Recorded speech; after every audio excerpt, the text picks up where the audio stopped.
Hello everyone and welcome to Ugandan Art Speaks Out. Today we are honored to have Diana Kahunde with us as a guest. She's an accomplished Ugandan actress and known for her versatile work across television and film in Uganda. Hello Diana, it's so nice to have you here today. Thank you for having me here. I'm happy that I'm here today, with you guys. And it's an honor to be here. So, Diana, please tell us about your early years and how you first got into acting. So about my early years, where do I start from? So I used to imitate my teachers when I was about 5. That is when my parents realized that I was imitating my teachers. So I would go to school, see what my teachers are doing. I had a favorite teacher who had specs. So I would get my brother's shades and wear them and teach. And I would get all the dolls in the home. The dolls of my sisters, my dolls, and I would stage them into like a classroom format and then give them my books from school. And then I would get a red pen from my mom and then I would teach my dolls. I would cane them, I would beat them, I would destroy them because I was imitating what my teachers used to do. At that point, of course, they thought, oh, she's just a lonely girl, a lonely child, and, maybe she needs a playmate. I continued being lonely and learning so many things on my own.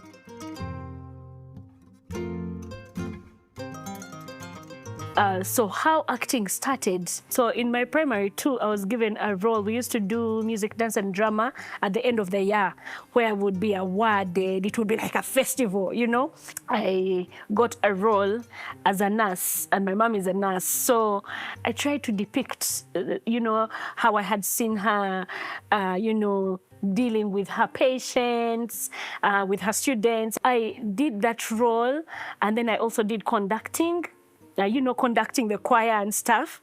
And then that was my first award. Oh my God, I was so proud of myself. That sounds amazing. Thank you so much for sharing. Did you have any role models at that time? In our schools in Uganda, we did not really have people who would come up and say, we are going to train drama. This was all new to us. They didn't have any child that was like me. I was unique. Role models, I would just imitate teachers and the movies that I used to watch.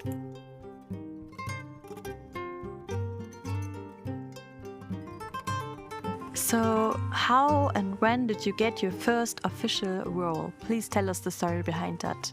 I got a whiff that there was a film club in Kampala at the National Theatre.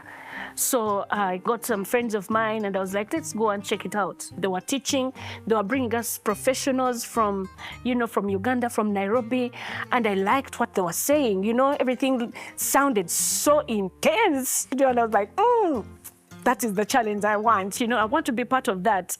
After film club, they used to put up, they still do, they put up auditions, they put up interviews on the notice board. So I and about 7 other friends of mine came over to do these auditions. So we went for the auditions and we were just like, we're just trying, And then at the end of that day, shockingly, at about 5 p.m., I got a message on my phone saying that, you've been shortlisted. And I'm like, what does that even mean?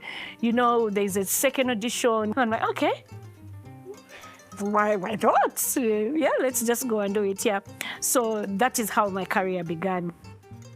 In what way can you identify with the roles that you play? Are they sometimes similar to your real character?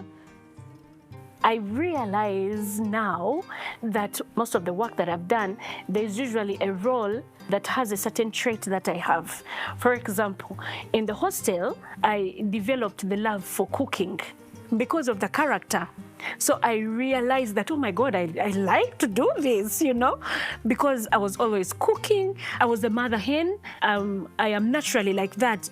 Even if I try so hard to say, no, I'm not going to take care of people, I find myself doing it, always cooking, feeding people. I like people around me. Yeah, so I realized that cooking and the mother hen was something that was very relatable to me. There are other roles. Let me see. I like shiny, shiny stuff. Yes, you know, I'm a vibrant kind of person, a bubbly. So my role with the Honorables was this lady, Miranda, from the UK. She comes into the country, and I do have sisters who are in London. So I used to imitate them so that I get that role right. And then I realized that I like traveling, you know. So I developed the love more, like even if I'm going to Gulu, it's still traveling, you know. There's a role that I'm doing right now on the Choices TV series. Barbara, she is married to a wealthy man, but she has not bore a child for him. And not that I'm not going to, but at the moment, I haven't bore a child yet. Yeah, and I'm not married in real life. So Barbara's character is kind of relatable because Barbara has no child and I have no child, so it's easy to play, you know, compared to if I had to deny that I had children. The Hustler talks about our everyday to-day life in Uganda. This lady who ended up working with the thieves that had come to thug her to steal from the rich and give to the poor.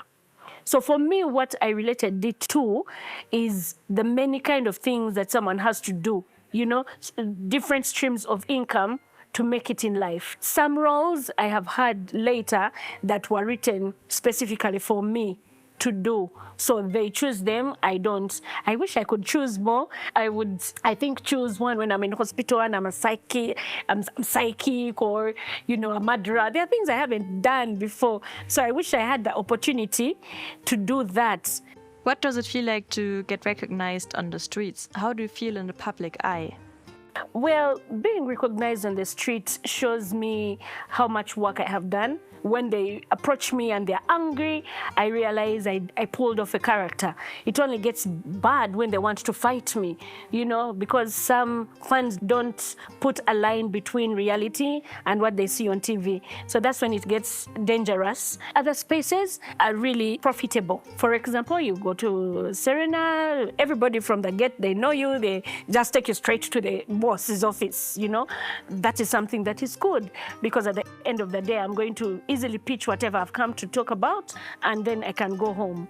Besides, you know, all attention is on me. I don't want attention, but there are some good things that come along with it. I've gotten opportunity after opportunity without even having to send a resume. I'm usually working. So, yes.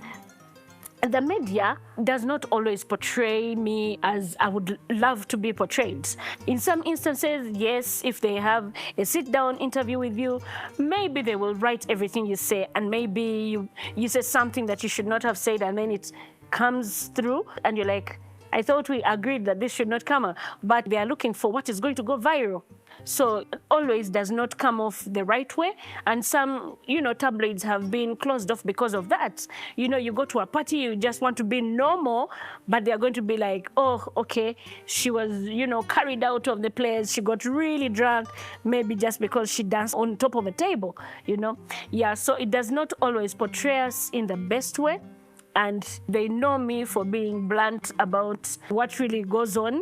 I do not sugarcoat anything, so I don't think I'm one of their favorites. Oh, and about that also, and I had to relearn certain things and also unlearn certain things. News is good, whether it is good or bad. You have to adjust and be able to adapt. You have to have a thick skin. What is it like to be a woman in the film industry? Can you share some of the challenges that you face? Being a woman and in this industry, it does have its challenges. It's a male-dominated industry, so many times I want to do something new, they'll be like, they would rather hire a male intern than a female intern. The other challenge is about finances. I could be doing the same job as my male counterpart, but he will be paid 20 million and they will give me 1.5 because, who am I going to take care of? Am I providing for anybody? You know, I'm not a man. So how am I going to bargain? You know, a man will say, I have a family of 5 children, you know. Even if it's elaborate, they will not pay us as well as they pay the men. Yeah, so that is quite challenging. Just because I'm not a man does not mean I don't have plans of building a house, you know. As a female, there's been sexual harassment. I've left a set before where a director-producer touched my breasts and, you know, spanked me. And with time, I got fed up of it. You know, at some time, you have to break. And I left the set. I loved it so much, but I had to leave it because, first of all, I was getting traumatized that every time I see this man, he's going to touch me.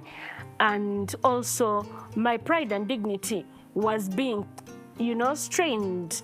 Yeah, so those are the challenges. You know, related to that, they say, if you don't, you know, sleep with me, I'm not going to give you this role and things like that.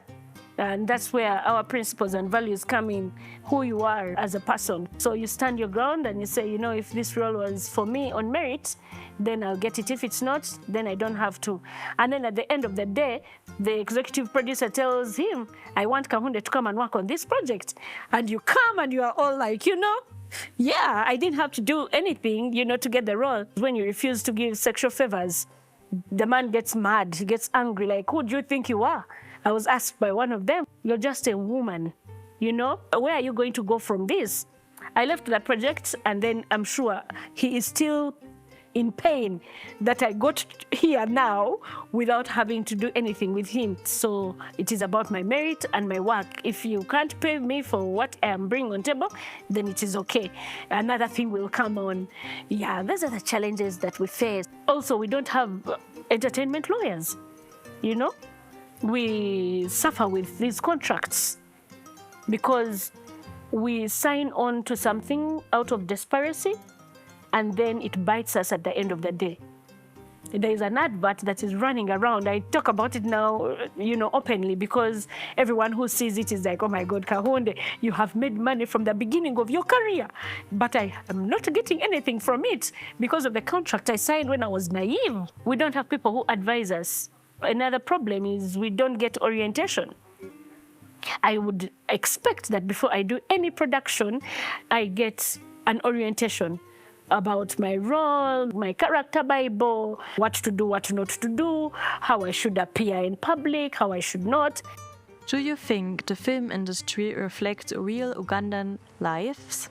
I think it would be very good for us to do more authentic stories that depicts Uganda, stories about our heritage. It comes really from the bottom of my heart that, you know, showing our heritage would be something that will take us a long way. We need to show our real roots, what we do, how we dress, how we eat, how we do these ceremonies. We have quite a number of ceremonies, wedding ceremonies, to get to the final ceremony day. So many things happen to a girl, most especially. I think that is something we should do. So there is this series called Ties That Bind Us, and I portray a local woman in the village married to a traditional man, and it depicts ways that traditional people thinking that the parents choose for the girl the husband, you know, and then the struggles and the conflicts that are happening in the family. Do you have advice for young aspiring artists, especially women? Consistency in what you're doing and whether you love it. I mean, you can't be consistent in something that you have no passion. Yeah, so what is your passion, and can you be consistent no matter what? Because at the end of the day, it is your consistency that helps you detect your payment. Because if people are used to seeing your consistency, if you've been doing something for 10 years, they're going to believe you are good at it, you know? So advice is consistency, passion for film, if you would like to do that. Well, praying, you know? What do you pray to and who do you pray to? Do you believe in that? I believe in God, and I believe praying helps me go through so many hard challenges that I meet along the way. Persistency, you know, to persist on something is to wake up at 5 a.m. every day and say, I'm going to do this, and do it to the finish. And then keeping your word. Also knowing your worth. Are you able to do this job for something that is not your worth? Yes, sometimes you say, you know what, this is going to grow my career or give me exposure. At this point, that is my worth.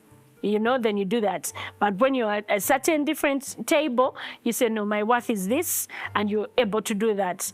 Values and principles that people need to understand. If you want to grow, then you will have to adjust to situations and circumstances to make sure you get to that goal. Thank you so much for your time, Diana, and thank you for all of the things that you shared with us today. We feel really deeply honored. And for all of you guys, thank you for tuning in. You've been listening to Ugandan Art Speaks Out, and if you enjoyed this episode, feel free to share it, subscribe, and come back and listen to us for more powerful voices of the Ugandan art scene.